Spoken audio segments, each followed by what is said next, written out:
Iya, ini jiwa kaitannya dengan hawa nafsu. Al-Imam As-Sawi dalam tafsirnya mengatakan, ini sebetulnya harus diketahui oleh kita semua, dan nanti sampaikan kepada keluarga kita, anak-anak cucu kita, bahwa setiap manusia punya hawa nafsu satu. Kita ini punya hawa nafsu satu, dan hawa nafsu tidak boleh dimatikan. Kalau hawa nafsu dimatikan, kita tidak punya kesemangatan.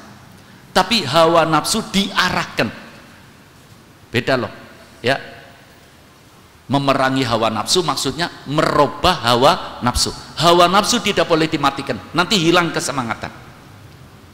Tapi hawa nafsu harus diarahkan.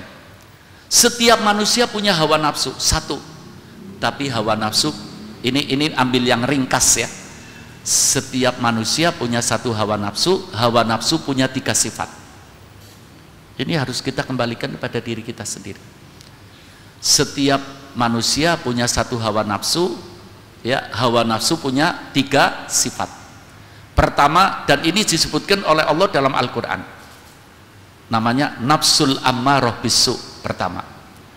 Kedua, nafsul lawwamah. Ketiga, nafsul mutmainnah. Walaupun Imam Ghazali menyebutkan ada 7 sifat, yang lain ada 9 sifat, tapi ringkesannya di dalam 3 ini: nafsul ammarah, nafsul lawwamah, dan nafsul mutmainnah. Kita harus tahu, dan tidak ada yang tahu kecuali diri kita sendiri. Iya, nafsul ammarah itu nafsu yang mengajak kita pada perbuatan yang tidak baik. Bagaimana langkah kita? Jangan diikuti. Ini butuh mujahadah, ini butuh kerja keras. Di dalam kitab-kitab tasawuf mereka menerangkan, saya merubah nafsul ammarah menjadi nafsul lawamah itu 20 tahun. 20 tahun merubah. Ya, perlu mujahadah, perlu kerja keras. Nanti kita akan merasa indahnya hidup. Iya. Pertama adalah nafsul ammarah bisu. Kita menghadapinya dengan apa? Mengingkari.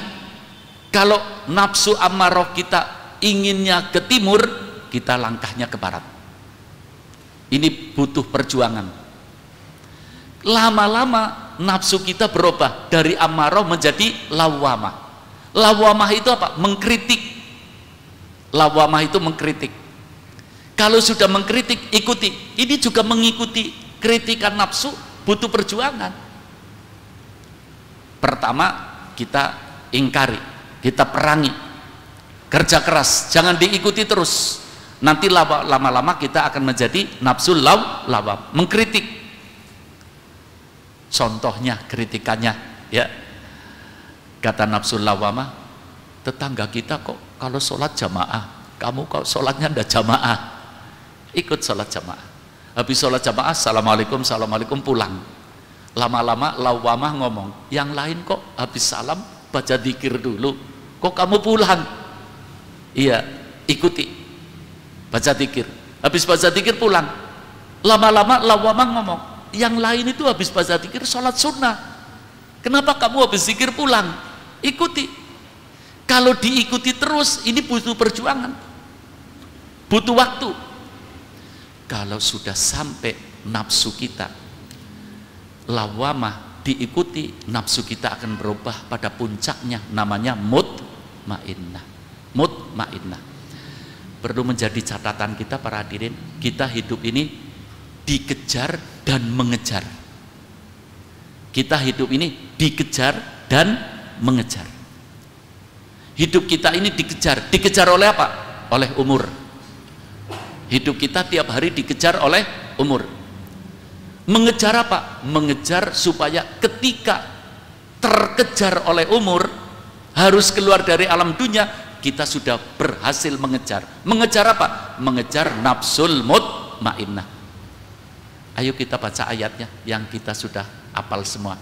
Ya ayyatuhan nafsul mutmainnah. Ada ndak panggilan? Ya ayyatuhan nafsul ammarah? Tidak ada dalam Al-Quran. ya ayyatuhan nafsul lawwamah, tidak ada. Tapi yang dipanggil oleh Allah apa? Ya ayyatuhan nafsul mutmainnah. Untung orang yang ketika dikejar oleh umurnya sudah bisa mengejar nafsunya menjadi mutmainnah. Ketika masuk ke dalam lubang kubur, mungkar nakir tidak ada fungsinya. Akan menanya, man rabbuka, kata Allah, ini bukan urusanmu mungkar nakir. Dipanggil oleh Allah, ya ayyatuhan nafsul mutmainnah, irji'i ila rabbiki radhiyatam mardiyah, mengejar ridho Allah, radhiyah mardiyah. Fadkhuli fi ibadi. Ini kata-kata fadkhuli fi ibadi, orang-orang tasawuf kalau baca fadkhuli fi ibadi gemeter. Gemeter kenapa? Takut nanti di akhirat aku tidak bisa dimasukkan ke dalam rombongan hamba Allah. Jadi ada manusia yang tidak diakui oleh Allah sebagai hambanya. Iya, dalam hadis qudsi Allah pernah mengatakan, nanti hari kiamat ada hambaku yang manggil-manggil aku, Robbi, Robbi, kata Allah. Allah sendiri dalam hadis qudsi yang disebutkan oleh Al-Jardani dalam Ithafus Saniyah fil Ahadisil Al-Qudsiyah. Orang ini di hari kiamat lagi kesusahan, manggil Allah, Robbi, Robbi. Allah mengatakan, man anta, kamu siapa? Kata hamba ini, aku hambamu ya Allah. Masa engkau tidak kenal aku? Aku kan yang menciptakan engkau ya Allah. Kata Allah, aku tidak kenal kamu. Loh, aku kan hambamu. Iya, tapi aku tidak kenal kamu. Kenapa ya Allah engkau tidak kenal aku? Sebab di dunia kamu tidak mau kenal aku. Di dunia kamu tidak mau kenal aku. Sekarang di akhirat aku tidak mau kenal kamu. Ini yang ngeri para hadirin. Makanya kita harus berusaha al-mujadah litarbiyatin nafsi, supaya kita kenal Allah dan kita nanti akan dikenal Allah. Di dunia kita dikenal Allah. Kalau di dunia dikenal Allah, Allah sudah, seperti tadi saya membahas syafaatnya Rasulullah itu bukan di hari kiamat aja, di dunia sudah wujud syafaat dengan amalia-amalia tertentu seperti kisah yang saya sampaikan tadi.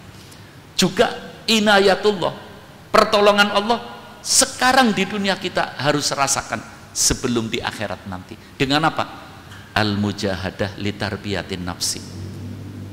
Setidak-tidaknya kita kenal tadi yang tiga, ammarah, lawwamah, mutmainnah.